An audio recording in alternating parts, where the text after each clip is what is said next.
నమస్తే. Iran Israel యుద్ధం ప్రభావం కేవలం చమురు మార్కెట్కే పరిమితం కాకుండా ప్రపంచ ఆహార భద్రతపై కూడా పడే ప్రమాదం ఉంది అని ఆర్థిక నిపుణులు హెచ్చరిస్తున్నారు. ఇప్పటి వరకు ముడి చమురు, గ్యాస్ ధరల పెరుగుదలపై ఎక్కువ చర్చ జరిగినప్పటికీ నిజానికి పెద్ద ప్రమాదం ఎరువుల సప్లై చైన్ అంతరాయమని వారు చెబుతున్నారు. ఇది కొనసాగితే వచ్చే నెలల్లో ప్రపంచవ్యాప్తంగా ఆహార ఉత్పత్తి తగ్గి ద్రవ్యోల్బణం మరింత పెరిగే అవకాశం ఉంది. సాధారణంగా మధ్యప్రాచ్యం అంటే చమురు ఉత్పత్తి గుర్తుకొస్తుంది. కానీ Saudi Arabia, Qatar, Oman, UAE వంటి దేశాలు ప్రపంచానికి యూరియా, సల్ఫర్, అమ్మోనియా వంటి కీలక ఎరువుల ప్రధాన సరఫరాదారులు కూడా. ముఖ్యంగా ఇరాన్ ప్రపంచంలో 3వ అతిపెద్ద అమ్మోనియా ఉత్పత్తిదారు. పంటల పెరుగుదలకు అవసరమైన ఎరువుల తయారీలో ఈ రసాయనం కీలకం. యుద్ధం కొనసాగితే ఈ దేశాలలో ఉత్పత్తి, సముద్ర మార్గ రవాణా రెండూ దెబ్బతినే ప్రమాదం ఉంది.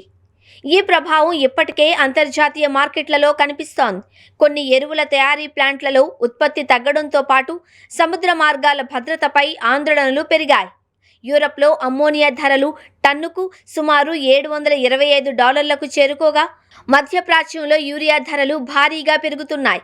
ప్రపంచంలో అతిపెద్ద ఎరువుల ఎగుమతిదారు అయిన రష్యా కొంత కొరతను పూరించగలదు అని భావించినా దాని ఉత్పత్తి సామర్థ్యం పరిమితంగానే ఉంది. మరోవైపు చైనా ఫాస్ఫేట్ ఎగుమతులను నిలిపివేయడం, ఖతార్లో సల్ఫర్ ఉత్పత్తి తగ్గడం పరిస్థితిని మరింత క్లిష్టంగా చేశాయి. ఈ పరిస్థితి ఇప్పుడు భారతదేశంపై కూడా ప్రభావం చూపే అవకాశం ఉంది.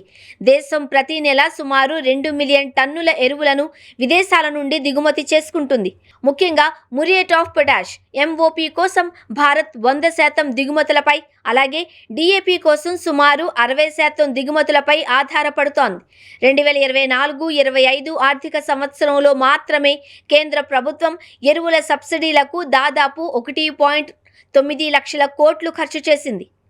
మధ్యప్రాచ్యం నుంచి సరఫరా అంతరాయం ఏర్పడితే యూరియా ధరలు 30-40% వరకు పెరగవచ్చు అని నిపుణులు అంచనా వేస్తున్నారు. దీంతో ప్రభుత్వం సబ్సిడీ భారాన్ని పెంచుకోవాల్సి రావచ్చు, లేదా రైతులపై ఖర్చు భారం పెరిగే అవకాశం ఉంది.